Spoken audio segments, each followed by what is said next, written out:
Proverbs 4:20-23. My child, be attentive to my words. Incline your ear to my sayings. Do not let them escape from your sight. Keep them within your heart, for they are life to those who find them, and healing to all their flesh. Keep your heart with all vigilance, for from it flow the springs of life. Now Mark 7:14-23. Then he called the crowd again and said to them, listen to me, all of you, and understand. There is nothing outside a person that by going in can defile. But the things that come out are what defile.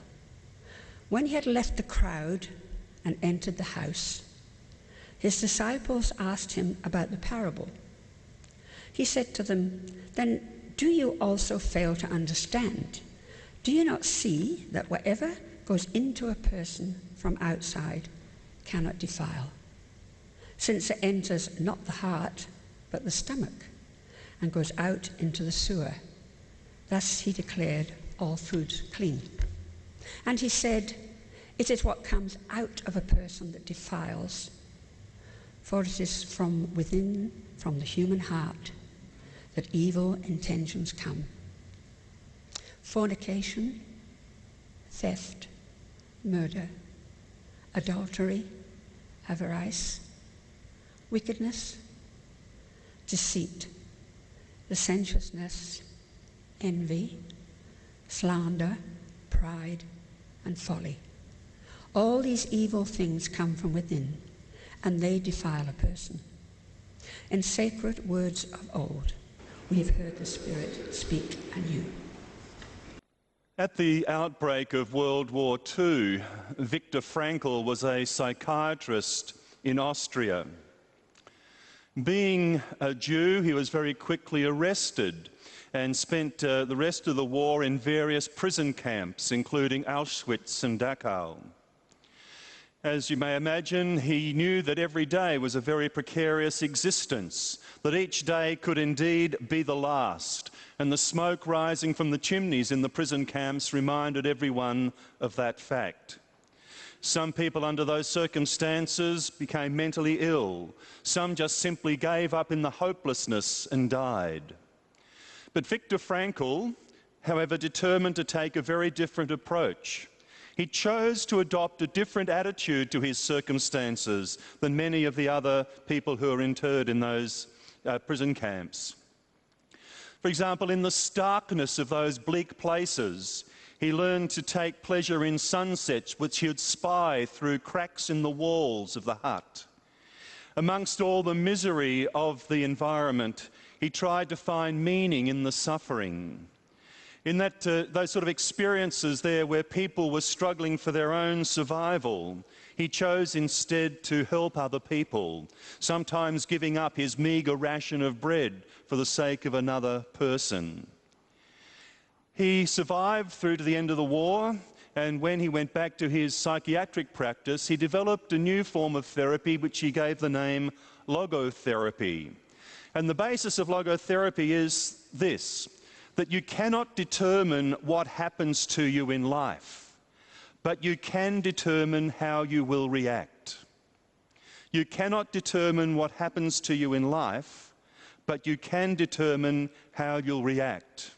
He had very personal experience of this, for he recounts the story of the time when he was brought before the dreaded SS. And as he stood there in front of those people, everything had been taken away from him. He remembers thinking at that particular point in time, he said, there is one thing you can never take from me, and that is the freedom to choose how I react to what you are doing to me. There is one thing you can never take from me, and that is the freedom to choose how I react to what you are doing to me. And he said, we don't just exist, but by our attitudes and our thinking, we actually help make our existence. And what he was saying was that our minds and the way we think have a very powerful influence on our lives. Our lives are shaped not so much by events, but by the way we think about the events that happen to us. Another psychiatrist of decades later, Carl Menninger, arrived at the same conclusion when he said, attitude is more important than facts. Attitude is more important than facts. And so what Frankl and Menninger and many others are saying is this, that the quality of our lives is related to the quality of our thinking, of our minds. What goes into our minds, the way we think, has the power to hurt or to heal, to harm or to bring wholeness to our lives. People have for a long time recognized the connection between the quality of a person's life and the quality of their thinking.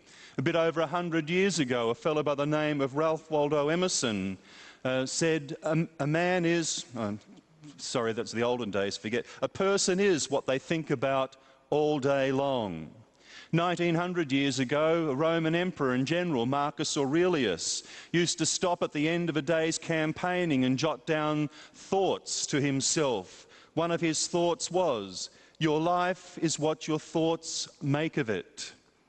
3,000 years ago, in words that we had read to us this morning from perhaps the wisest person ever, Solomon, and from another translation of the Bible, his words say, be careful how you think. Your life is shaped by your thoughts. All these are saying that how we think has a powerful influence on how we live. In the gospel reading today, Jesus had been arguing with some of the religious heavyweights about this same sort of thing. The people that Jesus was arguing with were very focused on the outward expression of a person's life, their actions, what they did. But Jesus was critical of that approach because he said that actually ignores the inward processes which lead to those external actions. He was saying the exterior life is only a manifestation of the interior life. And if I may paraphrase Mark 7, part thereof, says Jesus is saying, it's not the outside that matters so much. That's only a product of what is going on inside a person. If people want to change the way they live, if they want to change their lives, they have to start with the inside. For as Jesus said, it is from a person's heart that their life comes. Now, in those days of Jesus, the ancients saw the heart as much more than just a pump to get blood around the body. For them, the heart was the very center of their being, the essence of who they were. And they used the term heart as much as we would use the term mind. And so Jesus is saying, for it is from the inside, from people's hearts and minds, that their life comes. One of the ways the relationship between our thinking and our overall well-being is most clearly demonstrated is in the negative effect that negative thinking can have on our health. Using our minds in a negative way has been shown to have harmful effects on our well-being. Back in the mid-1970s, a courageous woman by the name of Madeline Visintina wanted to show that there was a strong relationship between the way we think and the quality of our lives. Further, she actually wanted to demonstrate by scientific experiment and proof that the negative psychological state could in fact cause disease. Now, such a suggestion back in those days was not well received. In fact, she was ridiculed by many people as she sought to progress and do this research. The conventional thinking was that physical diseases must always have physical causes. But indeed, she did go on to show that the mind has a powerful impact on our lives. The mind can, in fact, influence disease in our bodies. One of the things, I guess, that never ceases to amaze me is how much psychological insight for today has actually been known in ancient wisdom for sometimes thousands of years.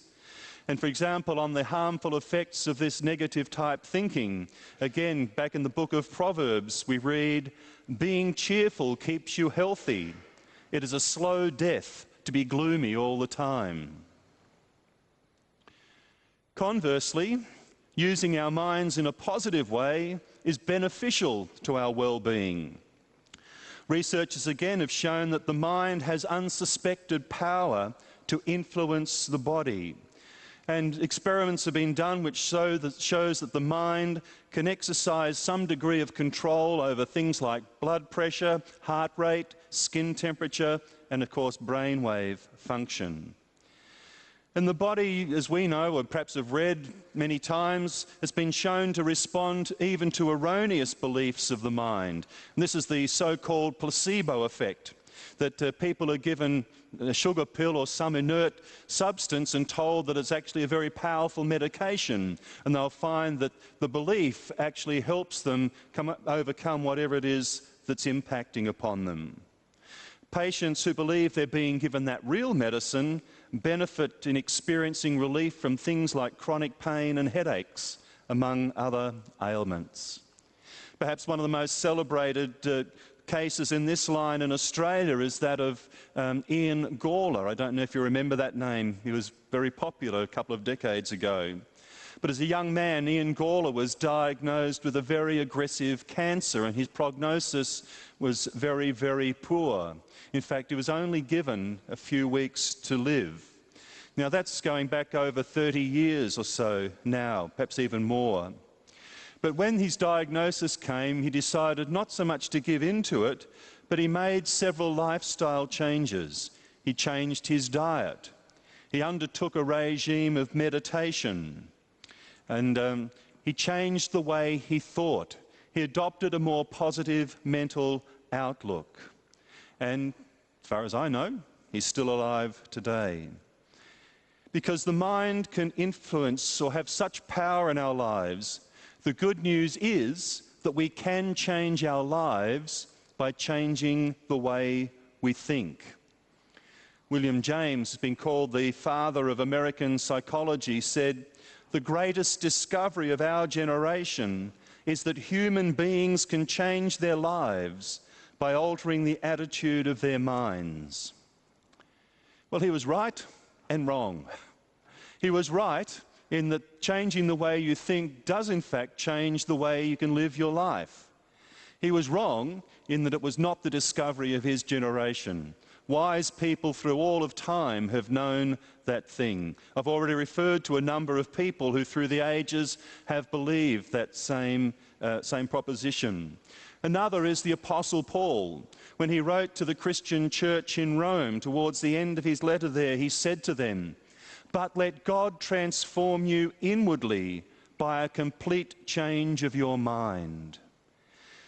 He knew, it seems, that the mind has a powerful impact on how we live, that transformation in our lives has to start from the inside, and it works inside out. Because our thinking does profoundly influence our life, I want to introduce you to two laws that control your life. The first is the law of cognition, as it's been called. And the law of cognition basically says, you are what you think. The way you think is the single most determinative aspect about you. So whether we're filled with confidence or fear, anxiety, love, hope, joy, worry, any of those things, whatever depends on the kind of thoughts that habitually occupy our minds.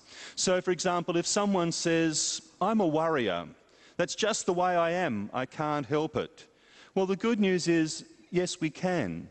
Because the reality is that a person is a worrier because they entertain worrying thoughts consistently. But worry is a learned response. It can be unlearned, and a new way of looking at life can be relearned. And again, to quote Paul when he wrote this time to the church at Ephesus, talking to them about the renewal of their lives, he said, "Your hearts and minds must be completely made new." So it's in our hearts and minds, again, that comes. The second law is the law of exposure. And this says your mind will think about what it is most constantly exposed to. So the first law of cognition says you are what you think about. The second law is you think about what you expose your minds to. What repeatedly enters your mind will occupy your mind, eventually shape your mind, and ultimately express itself in what you do and in who you become. We live in a time when we're constantly reminded of the importance of what we put into our bodies if we want to live a healthy life. In fact, this has become really a multi-billion-dollar industry. And we get all sorts of advice, and no doubt you're familiar with all the fad diets and so forth that come. Some suggest that we need a high-carb, no-fat diet, or high-protein, no carbs. Then there's the 5-2 diet, or the 800 calories a day for 8 weeks diet. Then there's the pizza with the lot diet. Actually, no one's come up with that, but when they do, I'm going to endorse that one. But we're encouraged to be very particular about what goes into our bodies for the sake of our health and well-being. And yet we can be so nonchalant about what goes into one of the most important parts of our lives, into our minds. And this law of exposure, which says that we'll think about what we expose our mind to, is as inviolable as the law of gravity. See, no one is surprised when we drop, Grandma's expensive Royal Doulton china on the floor and it breaks. No one says, wow, what were the chances of that happening? But people seem to be amazed at the notion that what goes into their minds and what their minds are consistently exposed to and what they dwell on becomes how they feel and what they do. And we could think of lots of examples like this. We could think of the way violence impacts on people, for example, when they expose themselves to violence on television or in movies or in videos and so forth. One of the most tragic examples, I think, affects teenage girls and young women. That if they look long enough at magazines that feature enough skinny models that are paid huge sums of money to be unnaturally thin and are adored the world over because of it, then eventually these girls and young women may conclude that they're not thin enough or not attractive enough or not desirable enough, and go on all sorts of regimes to look like those in the magazines. Hence you have things like anorexia. They're putting into their minds impossible images of what they should be. See, what you focus your mind on is what will dominate your mind, which is what will determine your life. And again, and I think for the last time, the Apostle Paul, this time writing to the Philippian church. See, Paul seemed to have a lot to say about the mind. He wrote to the Philippian church he didn't call it the law of exposure, but that's really what he's saying. He said to them, whatever is true, whatever is honourable, whatever is just, whatever is pure, whatever is pleasing, whatever is commendable, think about these things. He knew that what the mind dwells on is ultimately what we become.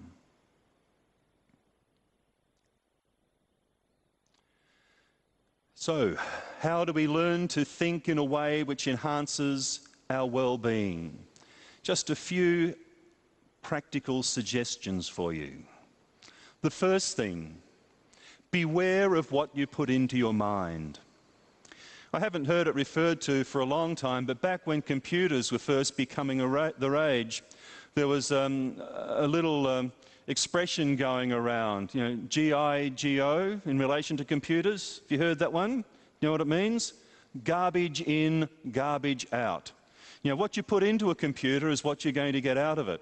And it's the same with our minds. Garbage in, garbage out. But if we put good things in, good things will come in our lives. If we want our minds to work in a life-enhancing way, we need to be ever mindful of putting good things into them. So beware of what goes into your mind. You might want to turn off the TV occasionally. There's not a lot there I see that really edifies the mind. Be careful what you read. The second thing is watch yourself talk. The way you talk to yourself. Now, whether you know it or not, as we go through the day, we're always constantly talking to ourselves. And a lot of the way we feel and a lot of the way we act comes from the way we talk to ourselves. Going back to the earlier example of a worrier. Choose that of a failure. If somebody doesn't have success in some area, how quickly they can automatically label themselves, well, I'm a failure. And that's the thought that enters their minds, and that's the thought that takes over their minds. Or we may talk to ourselves in all other negative sorts of ways. Now, if we talked to other people, often the way we talk to ourselves would just be considered downright rude. And yet we do it to ourselves all the time. So watch the way you talk to yourself and talk more kindly to yourself. For some people, they find meditation is a practice that can help in this regard. Meditation has a long tradition and practice within the Christian church and before that. Matthew Ricard is a Frenchman by nationality, and he's been called by some the happiest man in the world. And psychologists and so forth are continually seeking him out for studies because he's just got this label, the happiest man in the world. No coincidence that he happens to be a Buddhist monk with a strong meditation practice. Because meditation shapes our thoughts and produces the outlook in our lives. And it can produce a new outlook. And one more, visualization. See, thinking is not done in words. Thinking is done in pictures and in images. And we can create for ourselves a different life through picturing it differently. Dr. Charles Garfield has done a lot of research on peak performers in sport and in business. And the research has showed that almost all top athletes and peak performers in other areas are visualizers. They keep constantly in their mind the result that they seek. In other words, they begin with the end in mind. They imagine what they're going to be, imagine where they can go. They visualize it. And the mind is like a direction finder. It goes towards what we think about. So the quality of our lives is directly related to the quality of our thinking. How we think will determine to a large degree the quality of our living. It's a story of two boys who lived in a village where not far away there lived a wise person who was reputed to have the answer to every question or any question that anybody ever asked him. So these two somewhat mischievous boys decided they would put him to the test, and they worked out a way of catching him out. So first of all, they went and caught a small bird, and they went to the wise person and asked, holding the bird behind the back in their hands, "The bird in our hands, is it alive or dead?" If he said alive, they could easily just gently crush the life out of the bird and show that he was wrong. If he said it's dead, they could just release it and it would fly away. So they went and asked the question of the old wise person, "The bird in our hands, is it alive or dead?" And the wise person thought for a moment, and then he said to them, "As you would have it, my boys, as you would have it." And so it is with our lives and the way we use our minds, as you would have it. Or, as the wise person of old in our scripture reading said, "Be careful how you think. Your life is shaped by your thoughts." Amen.